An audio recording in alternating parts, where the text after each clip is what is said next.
Good evening. Thanks for joining us for Source 16 News at 10.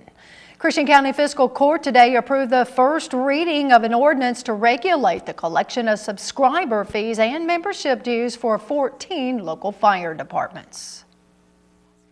The importance of the ordinance to collect the subscriber fees will be a big impact on the fire department's funding, keeping the doors open, paying the insurance, fuel, keep the trucks going, stuff like that.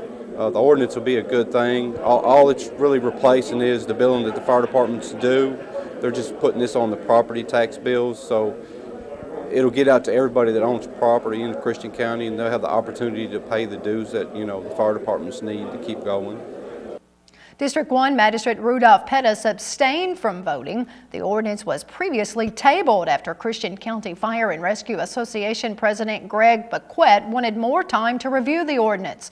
Fiscal Court also approved an E911 Advisory Board recommendation to add a trucked radio system tower for $272,000. Fourth tower site to our radio system, and what that'll do is the area there in North Christian, the terrain is problematic for radio service, so this is going to give us a tower that's got a pretty high elevation and increase the radio coverage in that area tremendously. In other action, Fiscal Court approved a resolution to purchase 4 new Christian County Sheriff vehicles for over $99,000. Meanwhile, Rip's bar owner Joey Allen of Gracie spoke to magistrates about his business. I want to address again the extra hour. I understand that now that there's a concern about Thanksgiving. I came up here originally to get a level playing field. That's what I asked for. I compromised. I gave up Saturday night. I don't know where Thanksgiving came from, but I think if any of you all would come down to my place on any Thanksgiving, you will see something that any of you would be proud of. And Christian County Animal Shelter Director Irene Grace told magistrates that over 160 animals were recently adopted out of the shelter. The next fiscal court meeting is scheduled for Tuesday morning, April 26. A fire that damaged an assisted living facility in Hopkins County this morning is being investigated. Madisonville Fire Department Chief Stephen Stoltz says firefighters in 8 units responded to the Homestead Nursing Facility at 384 Thompson Avenue around 7:15 this morning. The first arriving engine company reportedly observed heavy smoke from the west wing of the facility and were advised that all occupants of the facility had been evacuated. While attacking the west wing, a second fire crew conducted a primary search of the second and third wings of the assisted living facility where they found an occupant in bed. Firefighters carried the occupant to a side exit and transferred care of the patient to medical center ambulance service personnel, while all other occupants were transferred to a safe off-site location by faculty staff. The fire was extinguished and crews remained on the scene until around 11 o'clock this morning. Chief Stoltz told Source 16 the west wing where the fire was located received heavy smoke, water, and heat damage. At this time, the cause of the fire has not been determined, and the State Fire Marshal's Office and the Madisonville Police Department will call to the scene to conduct an investigation. More departments in Oak Grove are looking at where they can make necessary cuts in next fiscal year's budget. Oak Grove's police and EMS departments met with the budget committee today to discuss their upcoming financial needs. Even though interim police chief Les Langdon presented a budget to the committee that exceeded city finance director Sandra Harrison's request for all departments to cut 15% from the previous year's budget, he did find a way to save over $70,000 within the department.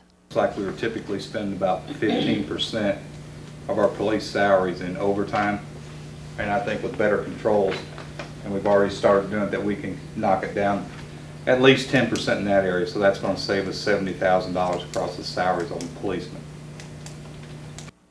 While comparing his budget to recently fired Police Chief Milton Perry's budget, Langdon did not see a need for the department to buy a new equipped Chevy Tahoe, which also helped save $45,000. Chief of Oak Grove EMS Larry Grandstaff was not present during this afternoon's meeting, but the committee reviewed the proposed budget anyway. Construction for a new EMS building was put off until next year, which made the budget spill over the 15% cut. The The committee will hear from the city and the water department on Thursday. A Christian County Substance Abuse Center for Women is among 6 centers in Kentucky that has been presented a portion of $1.5 million in funding. The Trilogy Recovery Center for Women in Hopkinsville will receive a $250,000 grant through the Federal Community Development Block Grant administered by the Kentucky Department for Local Government. First Lady Jane Beshear says substance abuse and homelessness are serious issues in the Commonwealth, and supporting Recovery Kentucky centers is a key way to treat those in need while also addressing the root problems of these issues that affect our communities. The First Lady today presented the funding for the 6 Recovery Kentucky substance abuse centers located in Hopkinsville, Erlanger, Henderson, Everts, Florence, and Richmond. Recovery Kentucky is an initiative to help Kentuckians recover from substance abuse, which often leads to chronic homelessness. The program was formed to create housing recovery centers across the state, providing services for those suffering from addiction. A retired Montgomery Central High School football coach in Clarksville was arrested today on charges accusing him of raping a 16-year-old girl. 70-year-old Philip Horsey was served a grand jury indictment charging him with rape and sexual battery. According to court records, on March 1st, he allegedly sexually assaulted a 16-year-old girl and had sexual contact with her by fondling her breast. Horsey retired as MCHS coach in 1997 and 98 and has a stadium named in his honor. Horsey will be arraigned in Judge John H. Gassaway's court on May 10th. The Graves County Sheriff's Department this morning arrested a man wanted on child sex abuse charges. Graves County Sheriff Dwayne Redmond told Source 16 officials found Chris Frilds hiding at a friend's home on South 1st Street around 10 o'clock this morning. Redmond says Nathaniel Alexander, who was renting the house, reportedly lied to police and told them Frilds was not in the home. Officials then found Frilds hiding behind a couch. Officials charged Alexander with hindering apprehension. Frilds was wanted for first-degree sexual abuse of a minor. Both men were lodged in the Graves County Jail. The case of a deadly love triangle in Graves County has recently been reinstated by the Kentucky Court of Appeals. Michael Clapp was fatally shot on January 7, 2007 by Michael Bushart at the Wingo home of Bushart's girlfriend, Jacqueline Boyd. Bushart's reckless homicide case was dismissed by Graves County Circuit Court Judge Tim Stark, who determined the shooting was in self-defense. The State Attorney General's office appealed the ruling when Judge Stark considered an affidavit with many allegations that were not included in the police reports. The judge also did not allow the Commonwealth to cross-examine Bushart. The Court of Appeals agreed with the Commonwealth, and Judge Stark will now have to determine, without the affidavit, whether Bushart was acting in self-defense and had the right to use deadly force. Prosecutors say Clapp was invited to the home by Boyd, who was also his former girlfriend, and that Bushart should not be able to claim self-defense because one of Clapp's 2 bullet wounds were to his back, which could indicate Clapp was retreating. A Graves County man was injured when his semi overturned on Bill Bryan Boulevard in Hopkinsville yesterday afternoon. Lyle Capp of Wingo was taken by ambulance to Jenny Stewart Medical Center for treatment of injuries to his back, left leg, right shoulder, and his neck. Hopkinsville police say he was driving north on Bill Bryan Boulevard when the semi loaded with sand tipped over onto its side in a curve. Police report Capp was wearing a seatbelt at the time of the collision. Meanwhile, a Cadiz woman was injured in a 2-vehicle wreck yesterday morning on Fort Campbell Boulevard near Skyline Drive. According to Hopkinsville police, the collision occurred around 10:40 when 20-year-old Jessica Killebrew of Cadiz tried to cut across traffic to make a left-hand turn onto the boulevard from the Holiday Inn parking lot and pulled into the path of 49-year-old Kevin Lee of Hopkinsville. Killebrew was transported by ambulance to Jenny Stewart Medical Center for treatment. A Herndon man was arrested on a warrant yesterday for allegedly assaulting and holding a Trigg County woman hostage. 28-year-old Miles Coggy III of Caledonia PD Road in Herndon was taken into custody by the Christian County Sheriff's Department on the strength of a Trigg County warrant signed by Judge Jill Clark. The warrant states that on April 9th, Coggy committed second-degree assault by repeatedly hitting Jay Womack of Cadiz with a firearm on the head and extremities. He also allegedly used some type of sharp or pointed instrument in trying to cut her throat, leaving 5 long wounds on her neck. According to the warrant, Coggy also restrained Womack from leaving his home and ordered her at gunpoint to remain in a specific location within the residence. Womack reportedly was able to escape when Coggy went into another room of the home. Coggy was arrested on West 7th Street around 10:20 last night and lodged in the Christian County Jail. 3 Christian County High School students were taken into custody last month for having drugs on school property.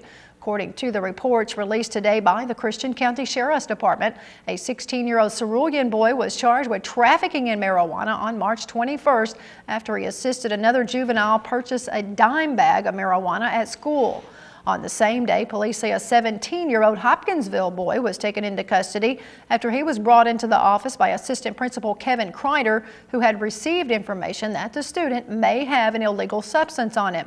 When the juvenile was asked to empty his pockets, he reportedly produced a Marlboro cigarette box from his athletic shorts underneath his blue jeans that contained a few cigarettes, a lighter, and a small quantity of marijuana wrapped in plastic. He was charged with possession of marijuana.